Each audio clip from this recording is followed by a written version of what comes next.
আমি খুব অজনপ্রিয় একটা কথা বলতে পারি, যেহেতু আপনি প্রসঙ্গটা নিয়ে আসছেন। এই ইউনূস সরকারের যে কয়টা মন্ত্রণালয়ের কাজ আসলেই হচ্ছে না, তার মধ্যে একটা মন্ত্রণালয় হচ্ছে পররাষ্ট্র মন্ত্রণালয়।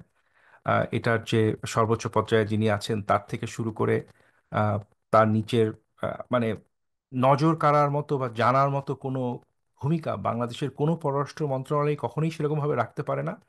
এবং সেটারই একটা ধারাবাহিকতা বজায় রাখা হচ্ছে বর্তমান পররাষ্ট্র মন্ত্রণালয়ের মাধ্যমে। এটার অনেকগুলো প্যারামিটার আছে যেটাতে আপনি এটা মেজার করতে পারেন আমার কথাটা অ্যাকিউরেট কিনা। তার মধ্যে একটা হলো আহ, বাংলাদেশের কোনো পররাষ্ট্র মন্ত্রণালয়ের কোনো এমপ্লয়ি নাই যাকে দুনিয়ার কোনো নিউট্রাল কারো চেনার কোনো কারণ আছে। এটার থেকে দুর্ভাগ্যজনক আর কোনো কথা হতে পারে না। মানে একটা একটা টকিং করসপন্ডেন্টও নাই যার চেহারা দুনিয়ার কেউ চেনে, যে এ কথা বলে পররাষ্ট্র মন্ত্রণালয়ের হয়ে। আপনারা জানেন আমেরিকাতে যে পররাষ্ট্র মন্ত্রণালয়ের একজন কথা বলে, তার কাছে যায় মানুষ শোনে, মানে মানে দেয়ার ইজ আ ফেস যাকে কেউ চেনে। বাংলাদেশের এরকম কেউ নাই।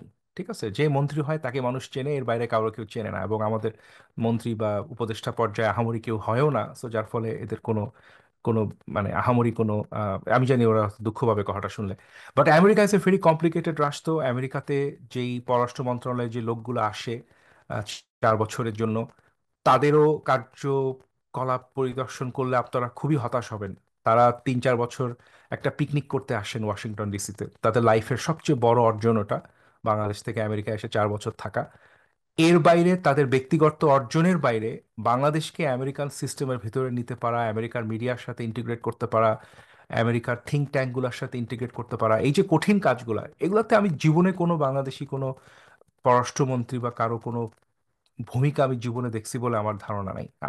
আমি এই এই দেশে প্রায় 25 বছর ধরে আছি এবং যথেষ্ট অ্যাক্টিভ একজন মানুষ আমি, আপনারা যারা আমাকে চেনেন। আমি জীবনে পররাষ্ট্র মন্ত্রণালয় থেকে কারো কোনো কথাও শুনি নাই যে মানে কেউ একজন এসে আমাদেরকে কিছু একটা বলার চেষ্টা করছে বা ইনফ্লুয়েন্স করার চেষ্টা করছে। So we don't even know what this people do, aside from coming to the US, settling here for 4 years, enjoying A picnic.